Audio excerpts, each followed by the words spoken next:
All right, so you might remember a few months ago, this was back in July, Ackman bought his way into playing on a tennis pro tournament. This is from Jonathan Doe's.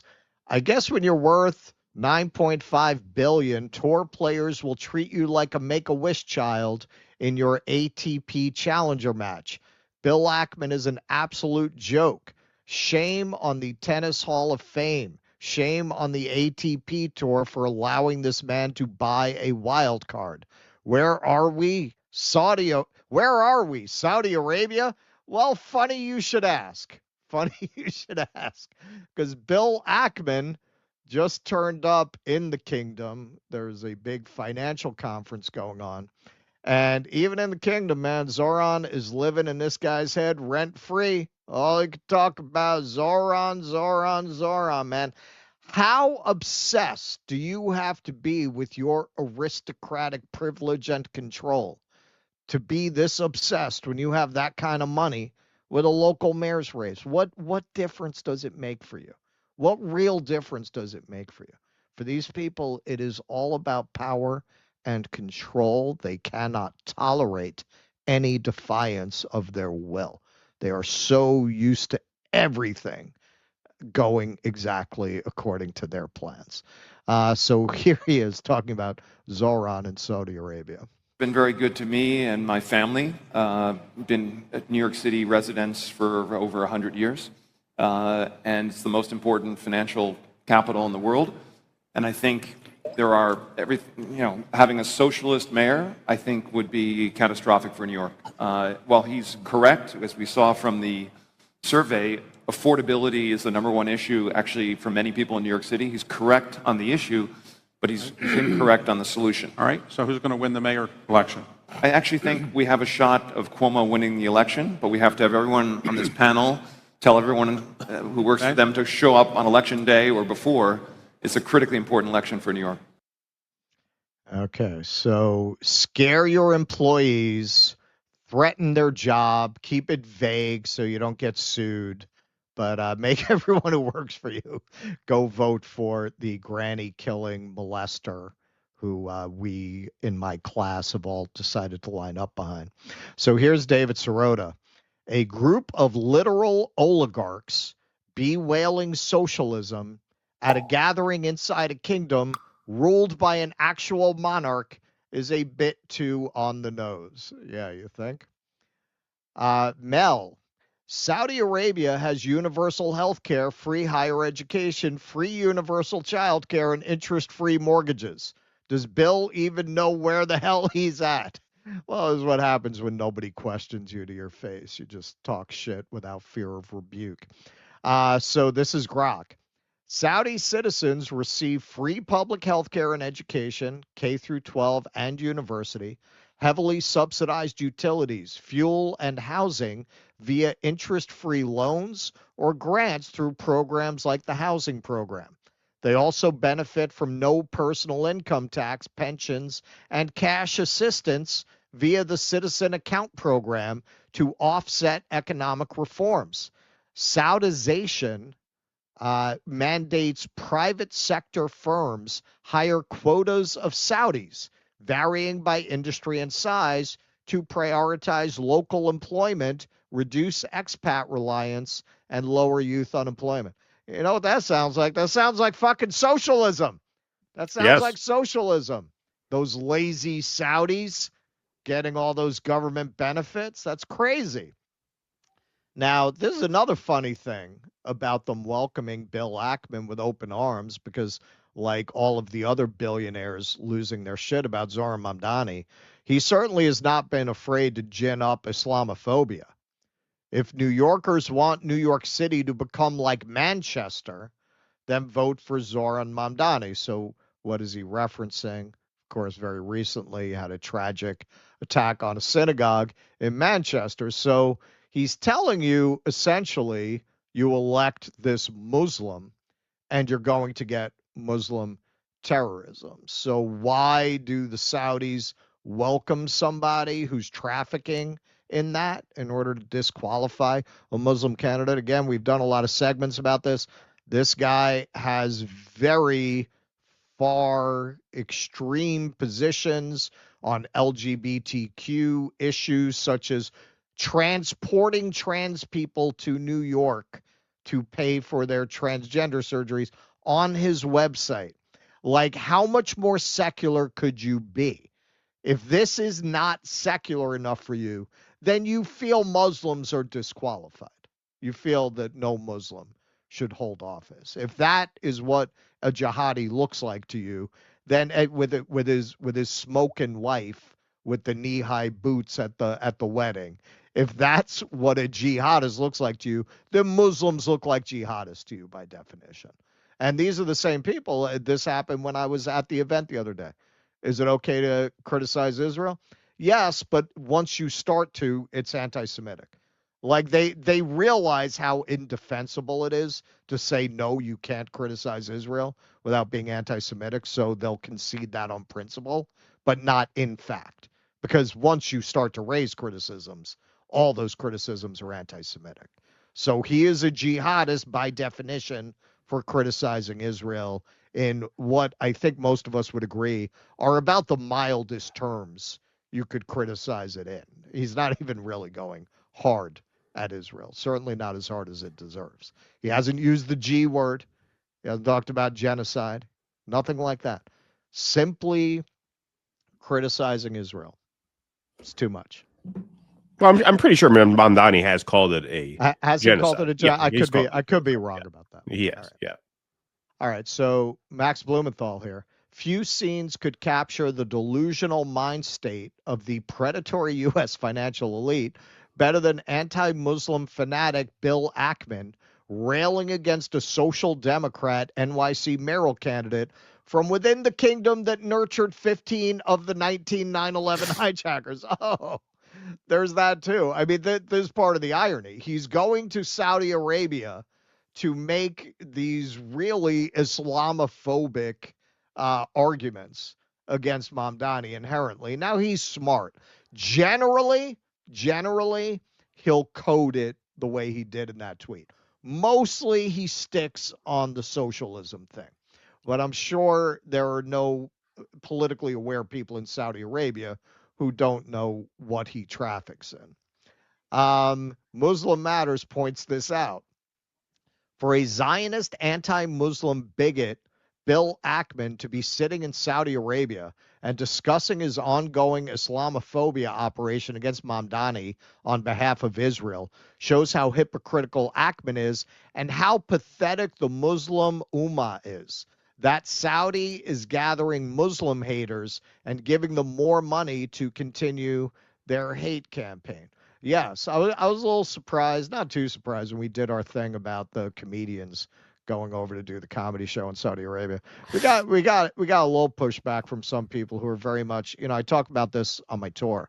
One of the problems with the 60s counterculture was it was so made up of naive suburban white kids who thought that if you're against the man or the man doesn't like you, you're an ally, that they embraced the inherently fascistic and pro-war, pro-Vietnam Hells Angels and didn't really understand the nuances there. It is very much the same thing here in many respects. You have people, embracing that without really understanding what they're dealing with. Like, just because it is a country that's on the outs with some sectors of U.S. foreign policy, that means they're an ally against U.S. imperialism. Just because they're treated badly sometimes, not nearly as much as they should be, because they're an ally in the U.S. media. That means that Saudi Arabia is in the pantheon of the good countries fighting the United States. Like, you can't be a scumbag that American media also maligns. Like, that's not possible.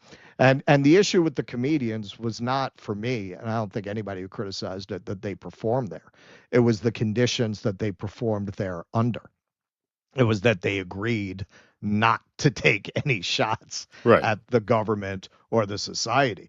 If they going there and actually challenging that was, of course, that would be great. That would be heroic. That would be very courageous. But they agreed specifically not to do that. That was the issue. Not that they performed in Saudi Arabia. And again, I'm going to point out these people, there's all this debate about, you'll get a lot of the broken peasant minded. How much tax you want them to pay? How much tax you want them to pay? Look, the reason that you tax wealth at a 90% level as we used to is not really to fund society. You can get that money other places. It's so that mediocre people like this don't accrue this kind of power, this kind of disproportionate voice. Money buys an inordinate amount of speech. Why should Bill Ackman be listened to? Why should Bill Ackman be listened to? Bill Ackman's hedge fund empire crumbles in less than 3 years from public wrong way bets on Herbalife and Chipotle. This was written in 2018. Bill Ackman, at a time when you had a bull market, 2015, he loses 22.5% on his fund. 2016, 28.04. 2017, 5.08. These are all years that the S&P gained. So is that it? Is that like a little blip in an otherwise unbroken string of triumphs? No, this is 2022.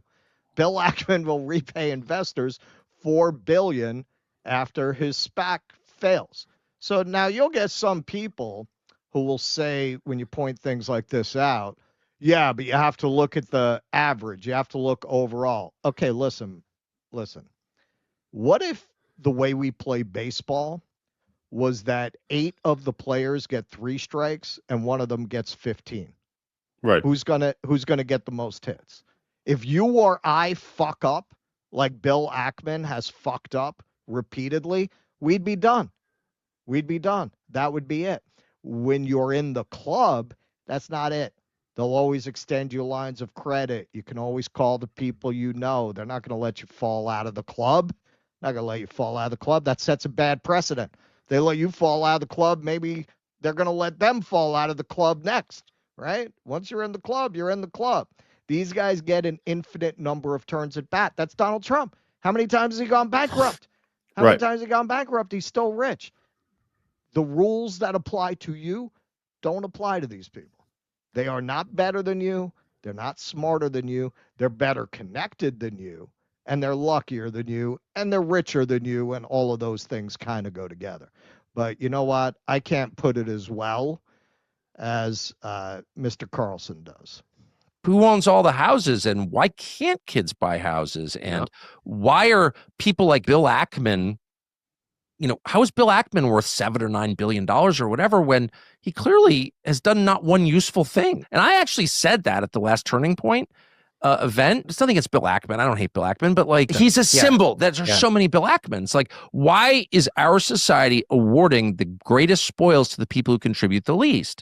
Just speak slowly so I can understand how that works. I say that immediately, you're an anti-Semite for attacking Bill Ackman, who I guess is Jewish. It has nothing to do with it. And Charlie was on this in a way that, you wouldn't want to debate him on it because he actually knew the details. Why are we taxing labor at twice the rate of investing? Why are we doing that? Shut up, racist or anti-Semite or fill in the blanks. Exactly.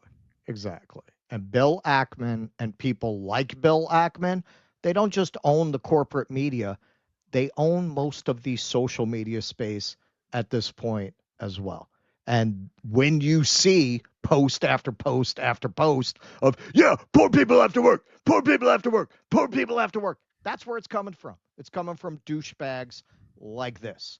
You want to know why you tax people like Bill Ackman at a 90% rate? To shut them the fuck up, so that mediocre, self-interested enemies of the people, literally enemies of the people like Bill Ackman are not on fucking TV every day spouting their ignorant opinions and then going to Saudi Arabia, which last I heard, yes, I mean, whatever else was behind it, Israel, generated 15 of the 19 hijackers to go and speak against Zohar Mamdani, who he has smeared obliquely as a terrorist or an enabler of terrorism. Yeah, and I wish Tucker would just go the final step, because the answer to his question is very, He's very joining simple. the ACP, I heard. Yeah, right. Exactly. Yeah. I mean, the answer to his question is as simple as it gets. Why do you tax labor at double the rate of investment? Because it's a capitalist system. That's why. Right. Because Right. capitalism values capital, does not value labor. The Right. way you make money under capitalism is not by exchanging your labor for wages. It is by using what capital you have to build more of it. That is the system. That is the design of the system. So, of course, accruing capital, using existing capital to accrue more capital, is going to be incentivized and therefore taxed less than workers get taxed on their wages, because that is the design of the system. And of course, a system that is predicated upon people who already have a lot of money using that money through investment, speculation, etc., to create more money, well, of course, that is going to elevate the most mediocre people, because the system is designed to elevate people who already have a lot of capital. Exactly. Right. And then they close not ranks designed and to protect reward each other. the rags to. It's not designed to reward the go-getter who starts out. See, this is the big lie that they tell. They say, well, under capitalism, you could start with nothing and end up in a mansion. Yeah, 0.0001% of the time you have a genius who has a skill set that collides with the demands of the time. That's what a lot of these tech bros are, to the extent that they're self-made, which many of them aren't. But anyway, yes, it is possible under extraordinarily rare circumstances for an especially smart and talented person to come from the gutter and end up in the Hamptons, right? You had that in monarchy. Right. But that is extraordinarily rare. It's extraordinarily rare. Capitalism rewards people with existing capital. That's how you build more of it. So if you have a system that does not reward the scrappy, sort of industrious, worker, then who does it reward? It rewards mediocre people like Bill Ackman. They're the ones who rise to the top. And then you ask yourself, well, why do we care about what they have to say? Because they're rich, and the system worships the rich. Right? We assume that if you're rich, it's because you must be smart, or you must be savvy, or you must be a good businessman. This is how Donald Trump pitched himself as a good businessman to people. Well, he's got money, so he must be doing something right. No. He started with a lot of money, which under capitalism made it a lot easier to parlay having a lot into even more. And in his case, there's a whole showmanship quality to it. But in Ackman's case, there isn't. In Ackman's, it's simply, okay, this guy, was able to parlay capital into more capital. And so what? He has great wisdom to impart upon us. It's nonsense. Right. And once you're in the club, they protect you. They don't let you go down. You go down. They'll keep extending you lines of credit and opportunities. You get 15 times at bat. You only have to hit the ball once. For the rest of us, you strike out once, you're done. You're ruined. Right? These people are never ruined because they're in the club, and the club rallies around them when they're in trouble to make sure that they maintain their social status, because they don't want to set a precedent. People keep them at that level because they don't want to be in a position where they lose their status. They rig the whole system to protect the whole club. Exactly. Please clap.